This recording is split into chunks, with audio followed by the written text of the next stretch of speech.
राजस्थान की राजधानी जयपुर में कांग्रेस पार्टी और सरकार का विधायकों से फीडबैक प्रोग्राम अटेंड नहीं कर शाहपुर पहुंचे पूर्व डिप्टी सीएम सचिन पायलट ने परमानंद धाम खोरी में आयोजित श्री सीताराम महायज्ञ में धार्मिक मंच की सभा को संबोधित किया और साथ ही इशारों इशारों में सीएम अशोक गहलोत पर भी निशाना लगा दिया। पायलट बोले कि अक्सर देखा गया है कि जो धर्म प्राप्ति कर लेता है, जो सत्ता प्राप्ति कर लेता है, वो पीछे मुड़कर नहीं देखता। कुछ ऐसे लोग हैं जो भूल जाते हैं जब देश में, समाज में वो बहुत बड़े बन जाते हैं तो अक्सर ऐसा होता है। ये इंसान की प्रवृत्ति है कि वो पीछे मुड़कर देखना भूल जाता है। इसीलिए हमें हमेशा ये याद रखना चाहिए कि हम कौन हैं, कहां से निकल कर आए हैं, किन लोगों ने बचपन से हमें वो मूल्य दिए, वो ताकत दी, आशीर्वाद दिया, जिसकी बदौलत हम पढ़े लिखे पदों पर आए, धंधा किया, बिजनेस किया, नाम कमाया। लेकिन हमेशा अपनी जड़ों को याद रखना चाहिए। पीएम नरेंद्र मोदी की ओर से वंदे भारत ट्रेन के शुभारंभ मौके पर राजस्थान सीएम अशोक गहलोत को अपना मित्र बताए जाने पर अशोक गहलोत को स्पष्टीकरण देना पड़ा है, क्योंकि आम जनता और कांग्रेस पार्टी में इसकी चर्चाएं हैं। सीएम गहलोत ने कहा कि पीएम मोदी जी अपने भाषणों में चालाकियां करते हैं, उन्हें मैं बखूबी समझता हूं। गहलोत जयपुर के राजस्थान कॉलेज में आयोजित एक कार्यक्रम को संबोधित करते हुए रविवार को बोले थे कि मैं प्रधानमंत्री नरेंद्र मोदी के भाषणों में इस्तेमाल हुई चालबाजी को अच्छी तरह समझता हूं। गहलोत ने कहा कि पहले मोदी जी मेरे मित्र अशोक गहलोत से भाषण की शुरुआत करेंगे और मेरी सरकार की कड़ी आलोचना करेंगे।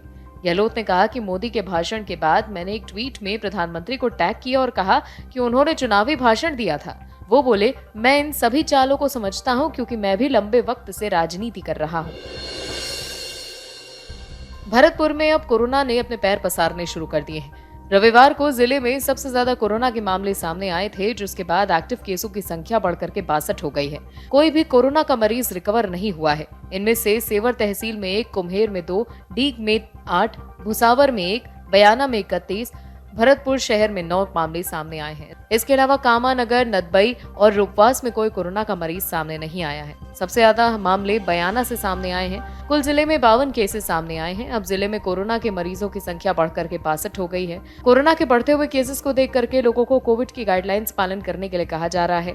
सैनिटाइजर और मास्क का इस्तेमाल करने के लिए कहा जा रहा है। बढ़ते कोरोना के केसेस की संख्या की वजह से चिकित्सा विभाग में हड़कंप है, क्योंकि एक दिन में 52 केसेस सामने आ चुके हैं। राजसमंद जिले के कैलवा थाना अंतर्गत जैतपुरा गांव के पास बीती रात मलवाड़ा में एक दर्दनाक हादसे में मां और बेटी की मौत हो गई। मलवाड़ा में एक फैक्ट्री के गेट के पास सो रही मां बेटी को डंपर ने कुचल दिया। मृतक महिला उसी फैक्ट्री में मजदूरी करती थी। घटना की सूचना के बाद देर रात कैलवा थाने की पुलिस घटनास्थल पर पहुंची और शवों को कैलवा चिकित्सालय की मोर्चरी में रखवाया। पोस्टमार्टम आज किया जाएगा।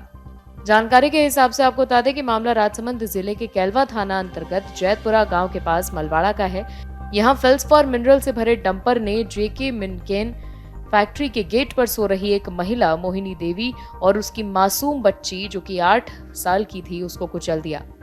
हादसे में दोनों की मौके पर ही मौत हो गई। बताया गया है कि महिला इसी फैक्ट्री में मजदूरी का काम किया करती थी। जानकारी के हिसाब से चालक डंपर बैक कर रहा था और तभी यह हादसा हो गया। घटना की सूचना के बाद देर रात कैलवा थाना पुलिस वहां पर पहुंची और फिलहाल मामले की जांच की जा रही है। अजमेर के भीलवाड़ा मार्ग पर 35 लोगों से भरी एक बस पलट गई। हादसे में 2 लोगों की मौत हो गई, वहीं 20 लोग घायल हो गए।